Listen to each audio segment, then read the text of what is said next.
All right. Welcome back, everybody, to the Best Self Blueprint, Season 2. I'm just calling it that because I took a break, but it's Season 2. So, for people who have tuned in before, you know very well by now, the mission of this podcast is to inspire people who are interested in optimizing their life in every area, but just may not know exactly how to do so. So, my mission is to bring people on who can inspire you, they can motivate you, but they can also give you the tactics, they can give you the strategies that you can then go out and implement. Because at the end of the day, you can be as inspired as you want, but if you still don't know how to do it, it's not going to help you very much. So, by my very popular demand, I am bringing back someone who the entire last time I talked to him, he had me back on my heels. My jaw was dropped. I was constantly nodding. I am so excited to have him back all the way from Australia. Balint Jozsa. What is going on, man? I'm fantastic. How are you, my friend? Oh, so excited. Like I said, I was going through kind of my top people from like the first season, and you were the first person I reached out to because I just remember that whole conversation blew me away. And so I think it'll be good to get you back in front of people and just kick it off in high gear. And you're working on something right now. So if you could explain what it is, I don't want to take any of your fire, but if you could explain what it is and why you came to this idea. Absolutely. So, well, first of all, thank you for having me back. I really do appreciate it. It's good to jump on. I had so much fun just going for it last time. So we'll see how we go today. But so what I'm working on is I'm working on what I'm calling the 7 Habits for 7 Days Challenge, how to reduce anxiety and increase productivity. So I'm not sure how much we shared my story in the last episode, but basically I after high school I had a pretty set plan of what I wanted to do. Like I thought I'm going to be going into animal work, like zoology specifically, and more importantly I wanted to just jump on crocodiles and catch snakes and just share what I found. That was the embedded deep desire that I wanted to do, is I wanted to go on adventures and then share what I went on. So but I didn't know that at the time. I just thought, okay, well, this is what I enjoyed. I want to do something that I like. Okay, cool. I'll go towards that. So that's what I did. And I went there for 2 years at uni and I hated it. And to the extent that by the time I left, like if I would have went to a psychiatrist, I would have been probably labeled with depression. But what scared me that I couldn't get the idea of suicide out of my head. And it wasn't the fact that I wanted to commit suicide. It was more of the fact that it was what my subconscious needed to give me enough pain to move in a position that I wasn't willing to move from. So that it's this basic concept is that we get these nudges in life. And sometimes if we don't listen to an important nudge, that nudge becomes a punch, becomes a kick, becomes a tackle. So it just escalates until you get the message. So for me, that's what it took. But I went out of university and I was like, not because my problem was solved, is because I was like, I have no clue what I want to do. I don't know who I am. I just know it's not that. That's all I knew. I knew for certain what I wasn't, and but I still had this whole open universe of what do I want to become. So anyway, so through that journey, through personal development, teaching, and martial arts, and all of that, like basically, I picked up habits, picked up principles, more importantly, that had been able to build me from the ground up. So even though if you go to our social media now and you see me get hit by cars, jump out of buildings and stuff like that and do these crazy stuff, that wasn't always me. Like there was times I was very, very scared, times I would like pretty much do nothing for weeks. And then basically it doesn't matter where you are, and more importantly, this works beautifully if you don't know who you are or where you want to go. Because what's important when it comes to all these goals and dreams that you want to have in life, it's not about getting that, it's more important to become a person that will get that.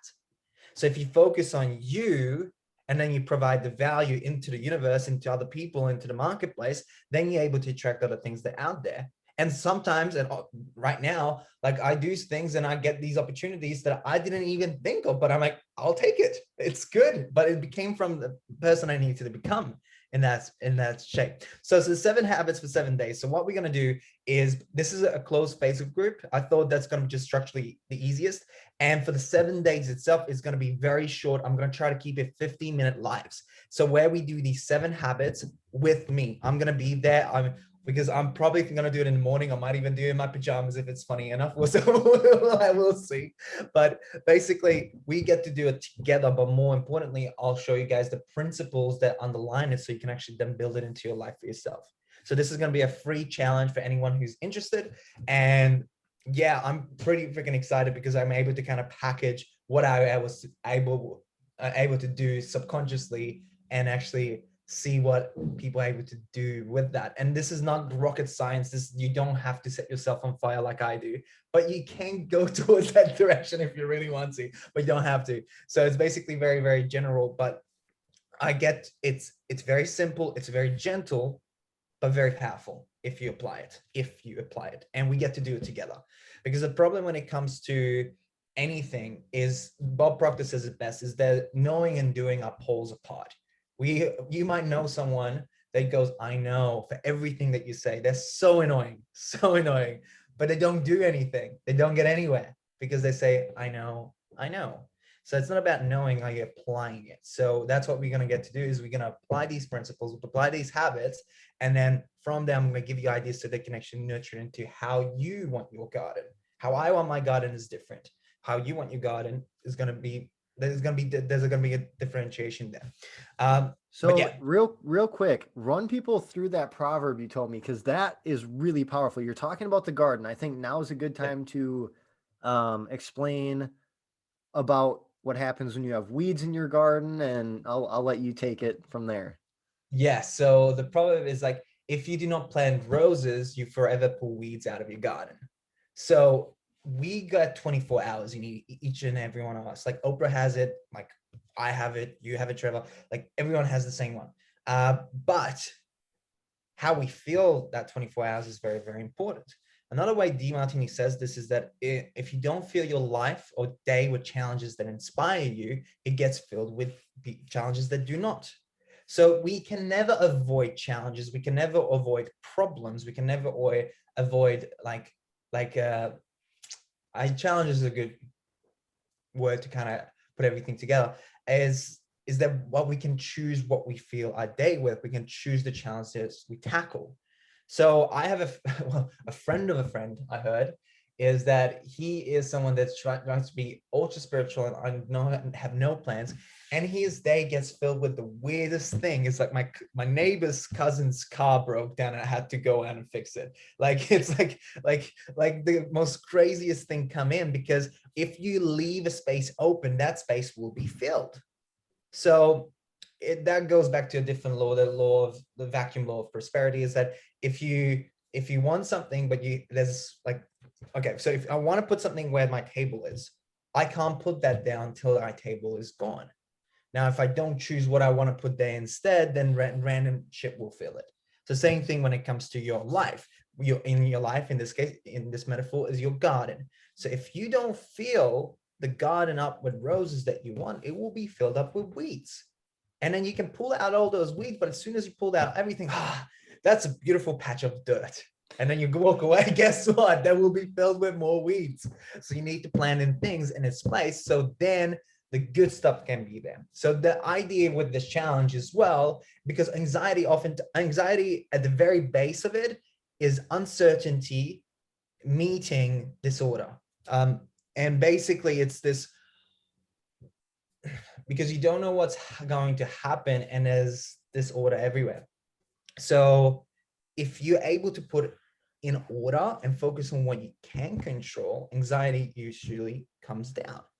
So if it's okay, best analogy I can give you is that one of the reasons I did my MMA fight was to get over the fear of physical confrontation. And then one of my biggest fears was like, oh, but what if I get punched in the face? Well, I got kicked in the head one time that dropped me and it sucked. But after it happened, it wasn't that bad. Like, would I want to repeat it? No. I need to block better. Okay, cool. I learned that lesson, but like, it was survivable. It wasn't that bad. In fact, the anticipation and the fear was worse than the hit itself.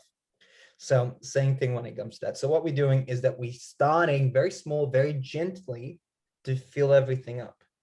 And then from there, you can then dissolve it and grow it. So I'm giving you the seeds and then you can find what works for you, and you can plant your garden how you wish. Dude, I'm so excited to hear like the stories that come from the transformations of this, because like you said, it's simple, but simple is effective. It's when you start to get too complex too fast and worry about the leaves on the trees before the trunk of the tree, that everything kind of goes to crap. Now, I know we talked about it beforehand. I want to run through one of these just so people can get an idea of what the 7 days is going to look like. But before that, I want to backtrack a little bit, because something you said really stood out to me about your story in particular, where you said you were just in a lull. You weren't suicidal, but suicide was on your mind. And Jim Carrey, do you know who Jim Carrey is? Big name actor. All right, just making sure. So Jim Carrey has a quote that says, "Depression is your ego's way of telling you need to change your character." And as an actor, I think that quote is even more powerful, because oftentimes what happens is we're doing so much and yet doing so little of what actually lights that fire inside of us and provides us with purpose and passion and fulfillment. And I think if people really want to change their life, they need to do exactly what you said of they need to change and step into who they need to become in order to really make that happen. So I just wanted to go over that again for people who didn't grasp the importance of that statement. It is so crucial to anything you want to do in life. If you want something out of life, you have to be the person who gets that. Like a very good example, if you want a very beautiful, attractive girlfriend or boyfriend, handsome, you need to become the person that that person would be attracted to. Best example I can think of, but it's the same for every area of your life. If you want to be a millionaire, you have to become the type of person and have those characteristics in order to go out and create that life for yourself. So I just wanted to Absolutely. go over that, but I'll give you the floor again. If you just want to run us through, I think you said we're going to go through day 2. Keep it as brief or as detailed as you want, because I don't want to take away from your actual program, but let's run through one. We'll go through habit 2, because what we're doing in the 15 minutes, I was able to figure out how we can do all 7 habits every 7 day. So every one of them are going to be very gentle, very simple, very easily applicable. But more importantly, I'll teach you the principles behind it. Then you can actually extend it to different forms and expressions. I'm choosing one expression so I can fit it into within the 15-minute mark. But it doesn't have to stay in that only one. So that's what we'll talk about. So to backtrack to that example, the best way I can explain it further is I'll give you one of my favorite analogy stories, which I call God and his fax machine. it's I remember the first time I heard it from my friend Peter Shaw. He like it just made me giggle, but it's true. So why God has a fax machine? Because he's old school and he likes it. So anyway, so that's kind of the story behind it. So when it comes to when you're asking for something and you want to do something, imagine like those 4 processes send the signal out to God, and he gets a fax and says, "Oh, cool. So Balint wants to live a life of adventure. Okay, cool. Now God is the Almighty. He can do everything and anything. So he can Shazam whatever you ask for. However, he doesn't, because he has to do one very, very important check before he does it. And that question is, are you being the person that will get that thing? So whether it's, I'm going to use being a billionaire as an example, because it's a simple thing I can bring something to. But let's say, okay, I want to be a billionaire. I want to be a billionaire. Shoot for the stars. Let's go. Someone went to a very hyper motivational seminar. They're like, anything is possible. Okay, I'm going to be a billionaire, and go towards it. Nothing wrong with it. But then God gets our fax machine and say, are you being a person that will be a billionaire? The answer is no, I'm not going to Shazam it. But the problem is that if you ask and ask and ask and ask, you can't start filling up God's fax machine, and God's almighty. If like, let's say you can help someone with something and you ask them to do something beforehand, but they're not doing it, but they keep asking you to do your bargain, how would you feel? You would probably be a bit off, and like, why would I want to help? But God is loving and almighty, so he's trying to show you why he can't do it. Now, God doesn't communicate through English, Hungarian, Spanish, Chinese. He doesn't tell you what it is. He shows you through your life. So the way that happens is that he will show you your shortcomings or why you cannot. Now, so let me backtrack when it comes to the billionaire situation, just as an example. So if you go back to a millionaire, if you want to become a millionaire, your first number one step that you need to do is you need to have a job. That's it. And then your second step needs to be that you put away at least 10%, but probably 20% of it away into investing. If you do that for 20 to 60 years, you will become a millionaire. Now, first step to become a billionaire, do not have a job. No billionaire on this earth has a job. So let's say you just starting out your journey, you want to become a billionaire, you go, I want to be a billionaire. And God's like, oh, well, is he being the person? He's not being the person, because you can't survive without a job. I need to show you how to do this. So bam, job is gone. And then you have this like, oh my God, why is this happening to me? Because you might have been asking him for something that you don't want. So again, when it comes to my story, when I said having those like depression feelings and suicidal thoughts, it was probably because I was asking for something I wasn't replying to. So life was getting louder. God was telling me my shortcomings at that time. And it took until that point, until I was said no to what I was actually hurting me, and yes to new opportunities. And then it takes a little bit of period of faith, of like uncertainty of like, what's happening, where do I need to go? But if you practice these, like have this idea and you actually apply it into your life, it's like very hard. Like, and once you see the results of it, it's very hard to be convinced otherwise. It's like once you can see the truth, it's very hard to unsee it. It's like you see a mistake in a movie. Maybe you watch the whole movie and you loved it, and you see one mistake and now it's ruined. And like every time you watch it, like all you can think of is that one stupid mistake they left in the film. Okay, so it's the same thing when it comes to the concept. DeMartini, the way he says it is that you cannot put your hand in a pot of glue without some of the glue sticking. So you can't expand your consciousness without, because once it's expanded, it can't go back. Yeah. So same thing when it comes to this concept, and this is why I like it. It's simple. It's kind of funny if you imagine God having a fax machine, but it gets to the point of saying that if you're not being the person that you need to be for the things that you're asking, be aware that you're going to have your shortcomings shown. It's just, it's the asking for trouble, and it's not a bad thing. Sometimes you need that pressure to actually move, but so just I really like that. I think there's another part to that as well, though. So I always think about this in terms, and I don't know where I heard this, but it was maybe like a Facebook quote or something that just popped up in my timeline. But it talks about people ask, again, God, the universe, karma, Gaia, whatever you want to call it. They ask whatever they ask for a cake.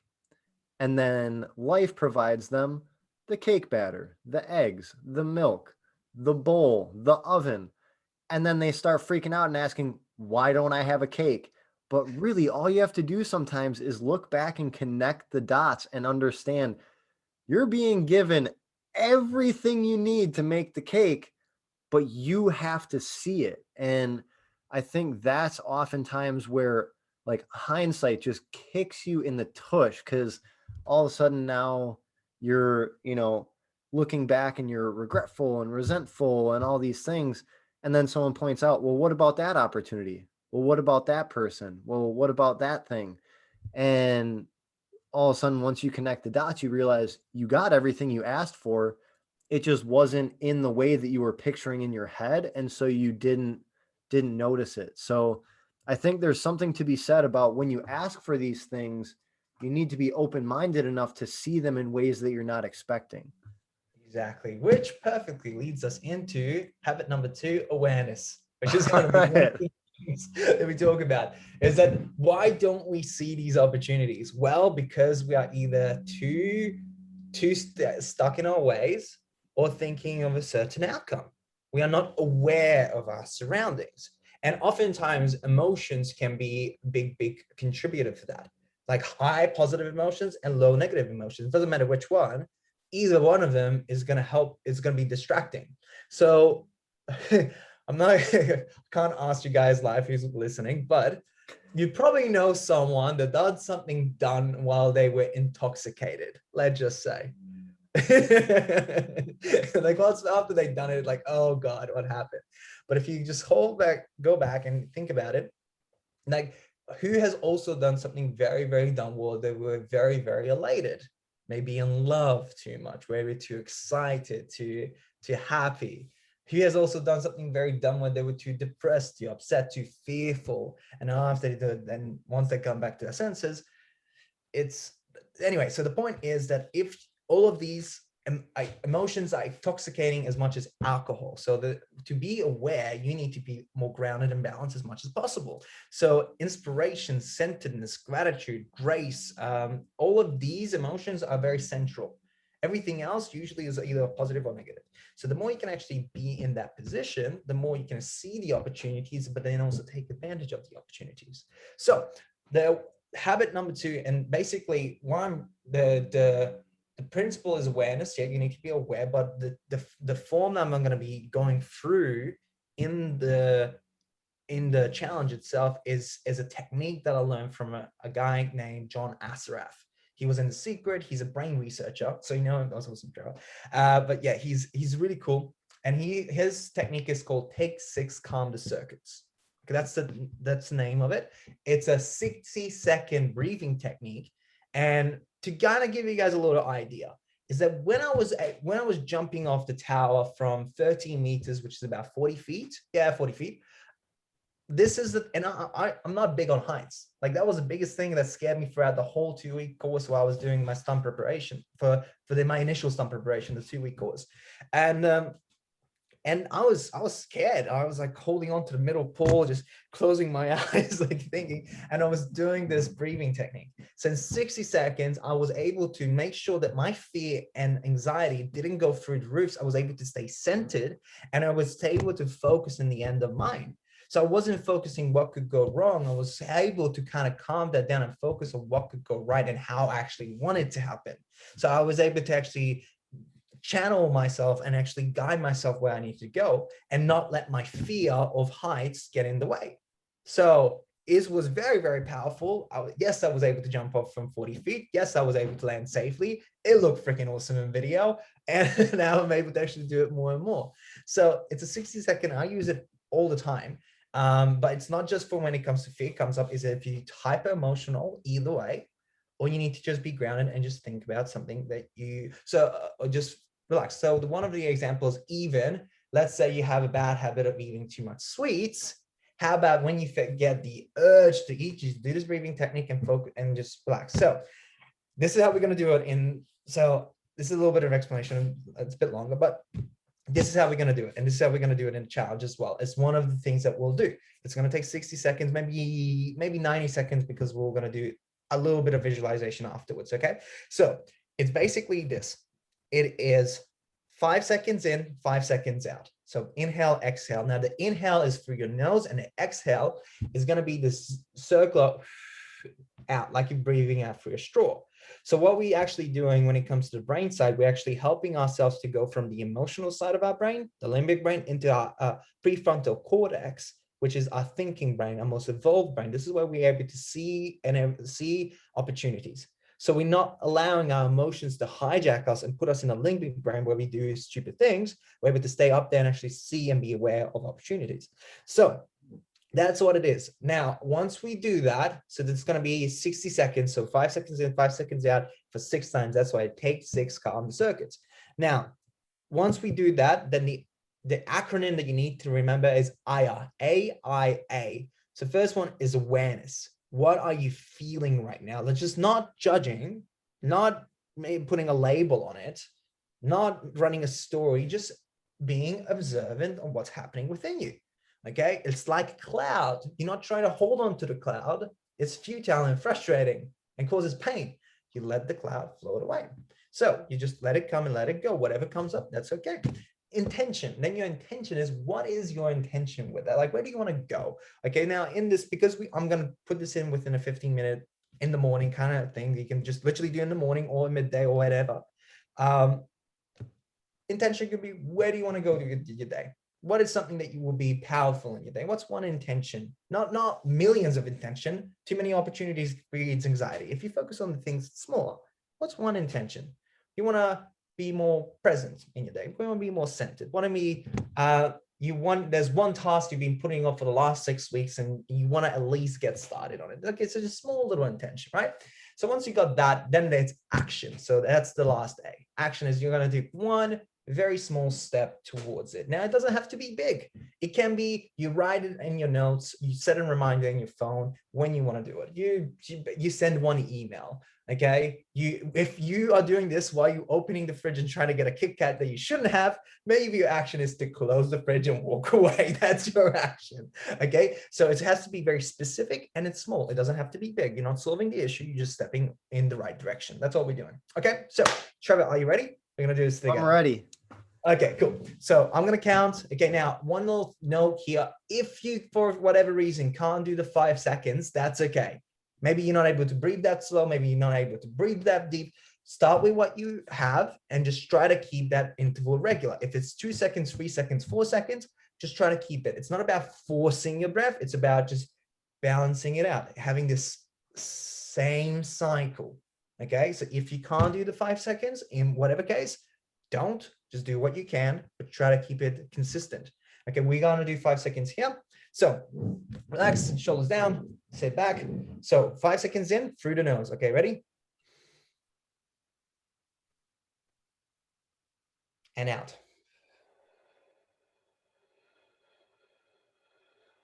In.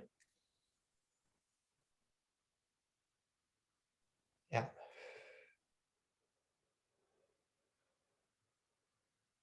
In. Out. In. Out. In. Out. Last one.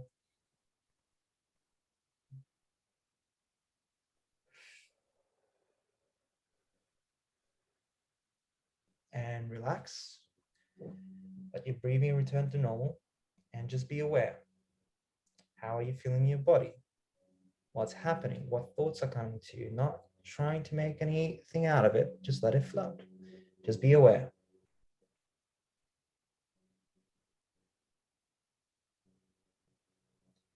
Going into I, intention. What is your intention going forwards?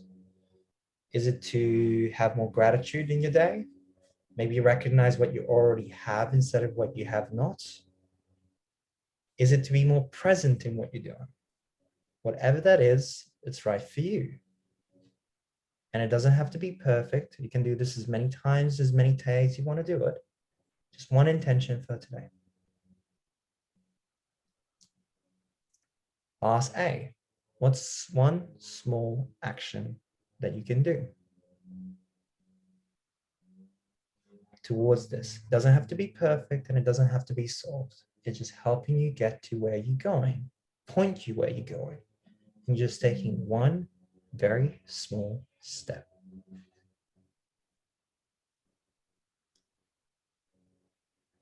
A few more breaths in, a few more breaths out, just relax, return to normal.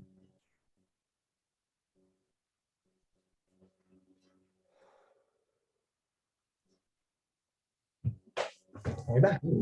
I love it, man. That's awesome. And I think How that do you feel that's after very that? similar to something I teach people called RMT. So it's reset meditation therapy. And but I like the way you split it up into 3 segments, which is focus on your awareness, focus on your intention, and then focus on the action. That's something I'm, just so you know, 100% going to use. But I'll kind of let you in on what I was thinking about. So it really, when you talk about, like you say, like make it detailed, make it specific. So I was thinking about, like, because obviously I've been on this journey for a long time, so I've honed in on a lot of the things, like the big things, at least at this point, that I feel I've needed to course correct on. But while we were doing that, there's something that I used to do a lot that I don't do anymore, and I should really get back to it. And it's video journaling. So I love journaling, but there was something to be said about me looking me in the eyes and either saying how excited I was about something or how proud I was, or if I did something really stupid, like we were talking about, me calling myself out face to face, there's just something to be said about that, at least for me. And so that's something that I definitely am going to commit to getting back to, because there's a reason it popped up. And I think it's important to really listen when you're doing these practices, to really listen to what your conscious or subconscious is trying to tell you. 100%. And I just want to absolutely honor you for that. And just one thing I want to point out for anyone listening is that Trevor was saying, okay, that's something I want to get into. Now, for some people, just verbally recognizing what the next thing that they need to focus on is already an action step towards it. So that can completely qualify towards an action step, very specific. It's because there's life and death within the power of the tongue. You can actually speak life or death into anything. And then when you, like, this is one of the things I realized is that when I didn't know who I was and people were asking, what do you do? I realized that I just start saying who I want to become eventually will be true. So I just started doing that.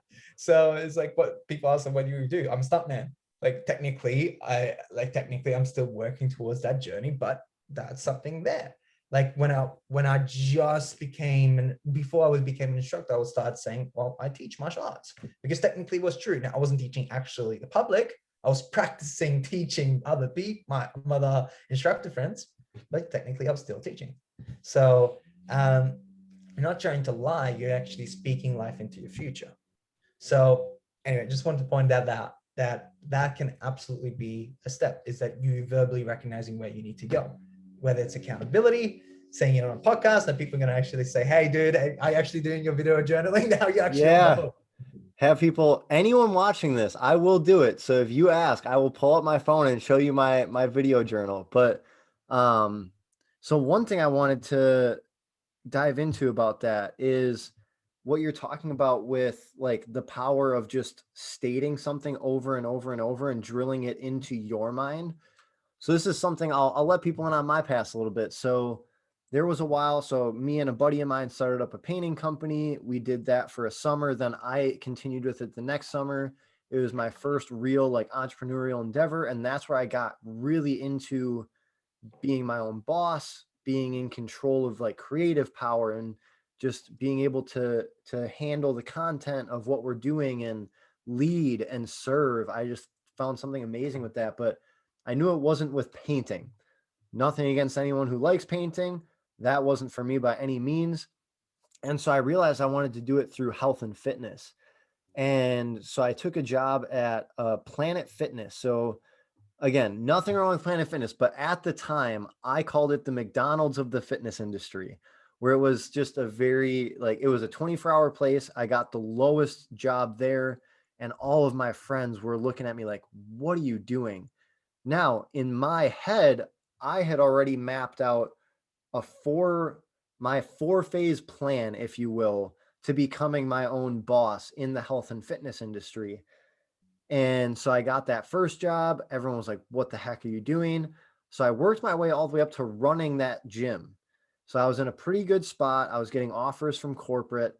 And then I switched to another gym and picked the lowest paying job there.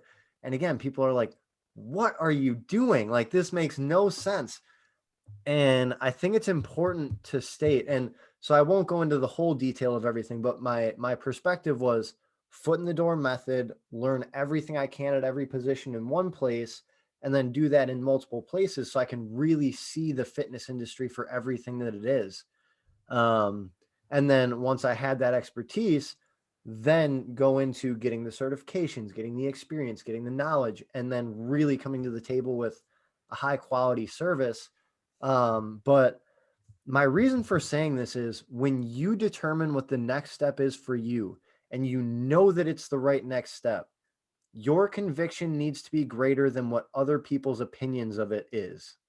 So for me, I dealt with 3 years of people calling me an idiot, calling me crazy, telling me that nothing I'm doing is making any sense.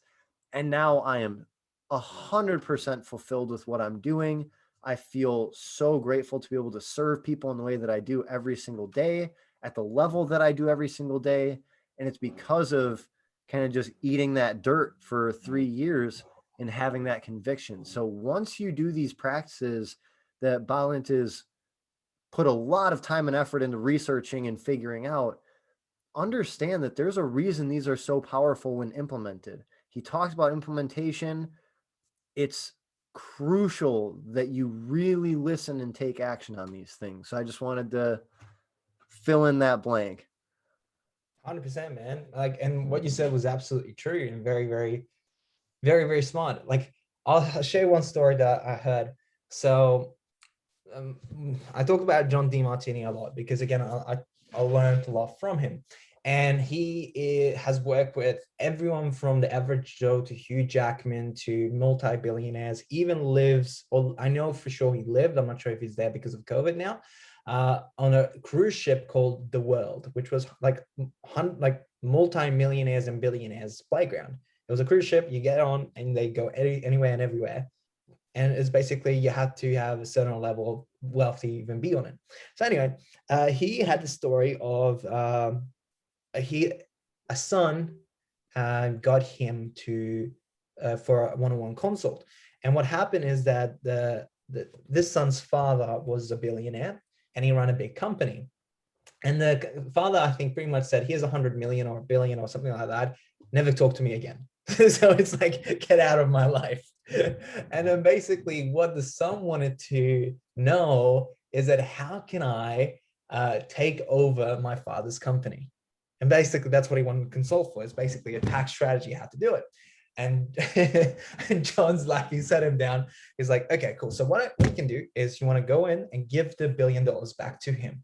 Say that, listen, I understand the service and there's a lot of parts of this company, so I wanted to learn. So give me the low, like minimum wage job, start from bottom up, and give me the opportunity, if you give me father, to actually go and actually look at, like, learn every single step of this company, so that when I can actually, if you see me fit and whatnot, then I have an opportunity to actually take this over and continue for you. And he's like, is it that why I'm paying you $5,000 a hour? He's like, yes, that's my advice. It's like, because you can try to go in attack mode and it's not going to work in this case. Well, you're just going to cause a lot of trouble and headache. Is that if you actually want to do something and use something well, not just because of entitlement, it is smart to sometimes just take the humble pie and do something for nothing. Gary Vee told an example. It's like, how about you have 3 jobs, two part-time jobs, one at KFC, one at McDonald's, and like third one you actually do a side hustle for just and see what comes out of it. So you're actually working. And like, just most people are not willing to do that. Most people just want to be comfortable, keep up with the Joneses, keep up with the Kardashians and all of that. So having the opportunity to actually go back and then be a backtrack. If not willing to live under your means, you will never live over your means. So that's a good practice in itself as well. And plus, it gives you that confidence that, let's say you lose everything, if you already know how to live on two-minute noodles and sleeping on a couch for months on end, then it's not that scary of a potential backfall. Let's say you do something, it does well, and then everything flips and you lose everything. So then you have that confidence. It's the same power in self-defense. It's not the fact that I can go out and actually beat the shit out of people. That's not the point. It's the fact that I'm not afraid to get into confrontation if I need to. It's not a fear factor. It's like, I don't want to go down that route. But if I'm there, I have pretty good confidence that I can get out of there or handle it in a calm, certain way. So yeah, went on a little bit of a sidetrack there, but yes, definitely. That's what this is all about, man. There is no track. It is everything is fair game. Everything. But no, that's so important, like what you just said. So when I'm gonna tie everything together here, we're gonna come full circle. So at the beginning, we were talking about, it's not what you want to have, it's who you need to become in order to attract that. In continuing this scenario, let's say there are 2 people. One person gets all the material things they want. They have just focused on that. The other person is focused solely on becoming a person of value and experiences, and they've invested in courses on finance, and they've paid dietitians and personal trainers to teach them. And both people lose everything materially. Who do you think is going to be better off? Definitely person two, option B, whatever you want to pick. Phil, we'll call him. Phil is going to be much better off because he became the person who's going to be attracting that stuff. So even if it's gone, he's already got the wheels turning.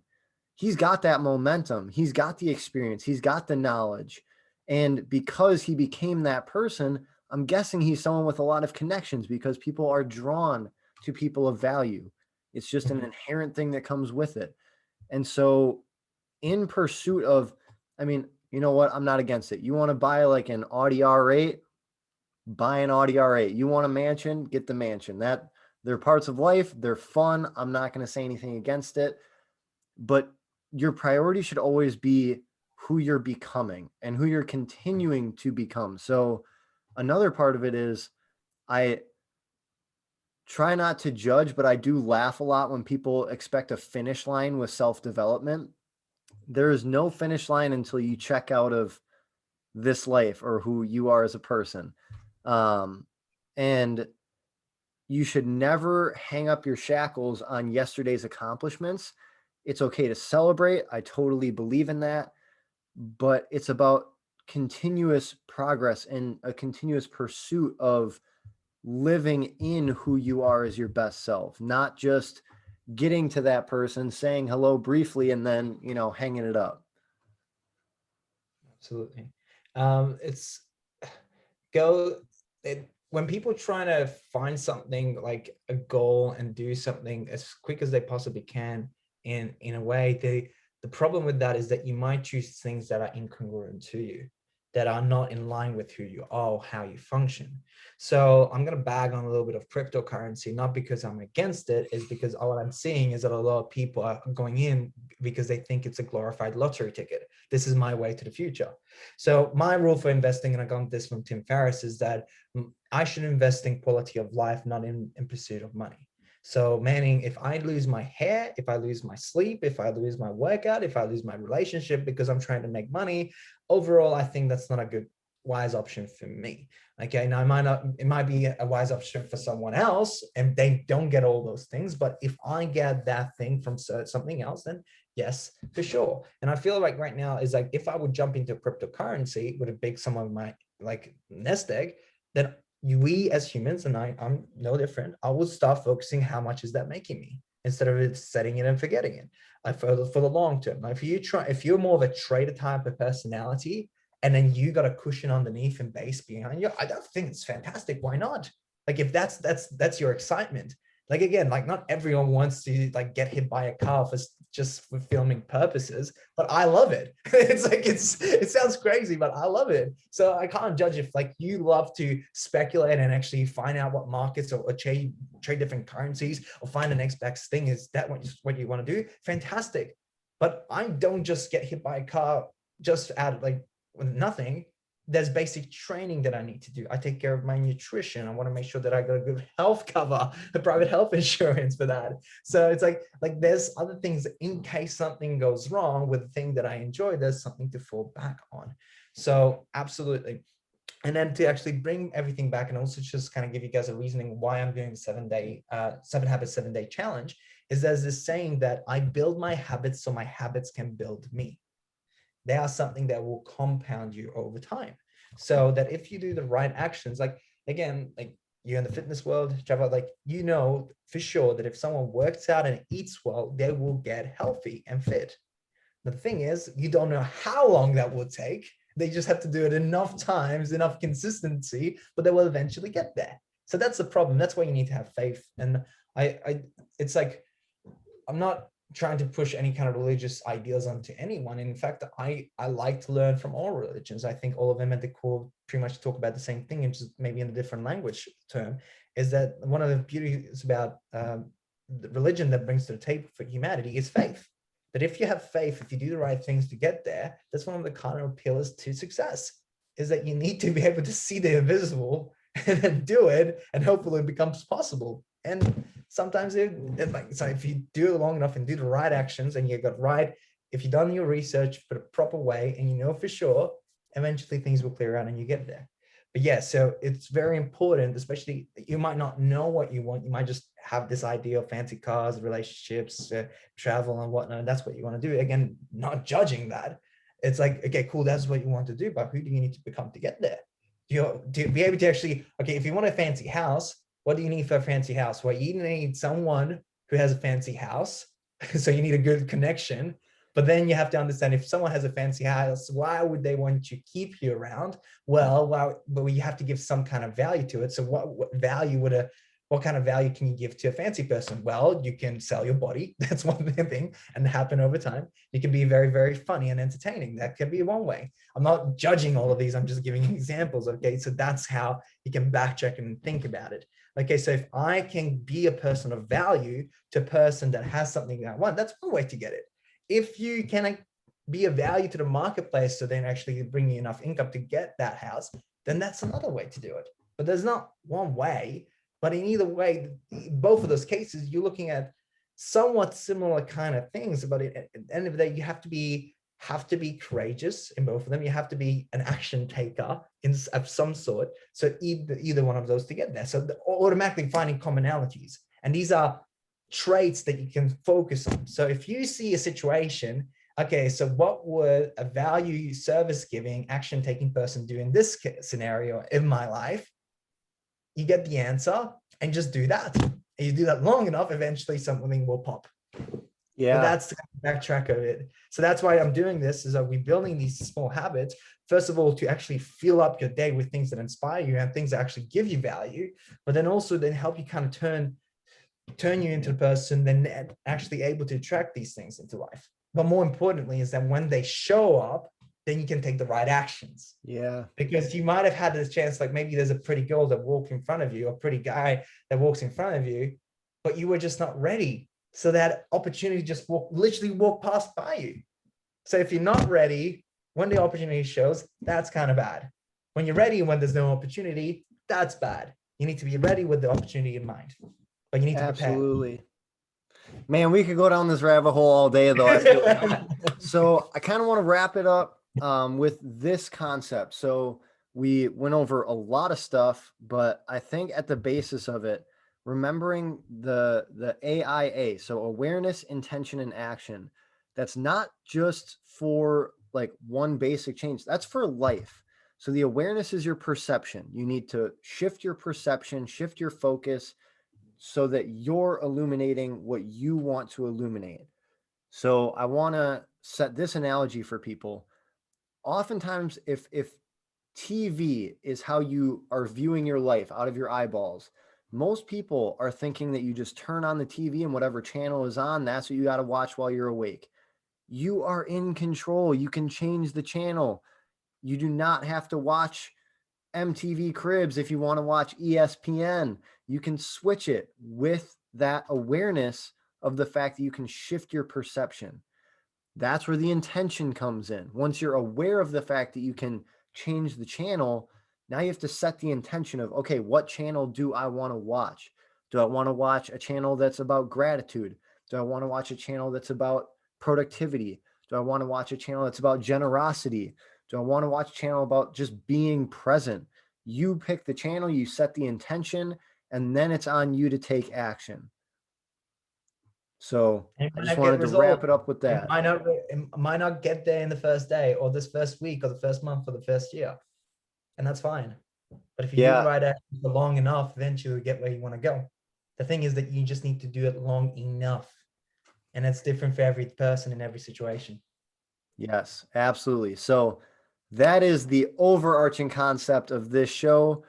There'll probably be something like that in the title, but we are going to wrap up with my final question.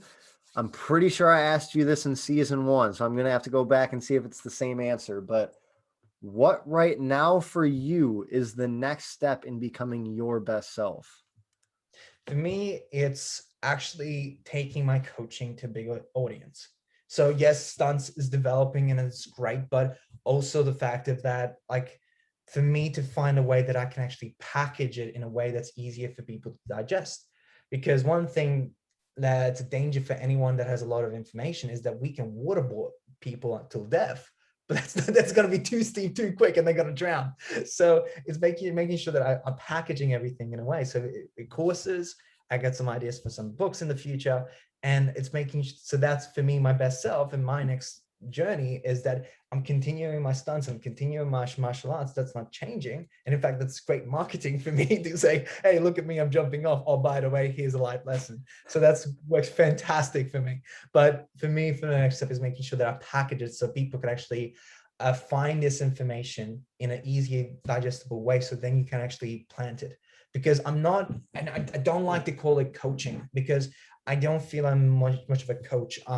It's because the difference between, I'm more kind of leaning towards a mentor, because the difference between a coach and a mentor, a coach is someone that gives you strategies and ideas how to get there. And I can definitely give you that. But what I'm more interested in is actually giving you a mindset that you can adopt, so that you don't have to copy me. In fact, I don't want you to copy me. I want you to be your own best version of yourself, whatever that is. Okay. Like you don't have to do what I do. You can take some parts of it if they resonate and they align with you, great. But I don't want you to be the next me. I want you to be the next, like, be yourself, your true self. In fact, like I done some crazy stuff, like doing MMA fights and like jumping off, and I'll probably get my skydiving license in the future. And like, anyway, and people think, oh, that's courageous thing to do. No, the most courageous thing you can do is be yourself, because there's so much shit and noise outside of you that's trying to be someone to conform and be something you're not. So the more you can actually shine your light and be courageous to express that, that's important. So yes, my next step is to make sure that I'm packaging all of this and actually helping people get there. Because again, I can do it. I helped people before, but I want to make sure that we make it into a journey. It's like martial arts of personal development. That's I what I love see. that. All right. And I think you're on the right path. So for everybody listening, if you don't already know, you haven't been paying attention, but he is setting up a 7-day program. It's a 7-day live where you hop on and he's going to teach you these strategies. He's going to show you the habits. He's going to show you the principles behind the habits. And I can guarantee it's going to be laid out in a very easy way to digest and a very easy way to then turn around and implement. So if you've gotten this far in the podcast, I cannot recommend enough to go take a look at this. It's 15 minutes a day. If you brush your teeth twice and use the bathroom, that takes 15 minutes. So will this. If you can do that, you can do this. And if you don't have 15 minutes for yourself, you don't have a life. Just real with you guys. Man, I cannot thank you enough for coming back on here. I'm so excited that this is going to be the first episode of season 2. And I think obviously we could make a 5-hour episode if we wanted to, but we'll just keep you coming back and split them up. So it'll be like a whole like Balint playlists pretty soon. But I appreciate the fact that you're willing to come on. And more than anything, dude, like you just said, the most courageous thing someone can do is be authentically them.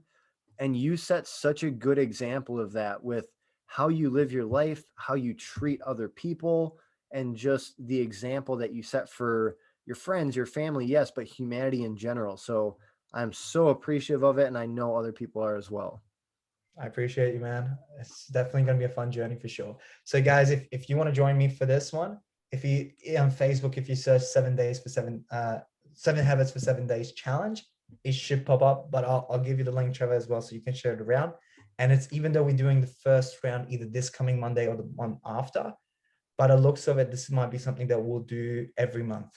So that if you, let's say you miss it because you watch this podcast later, that's cool. Still look it up, because the group is going to be available. I'm going to have the videos in there for you.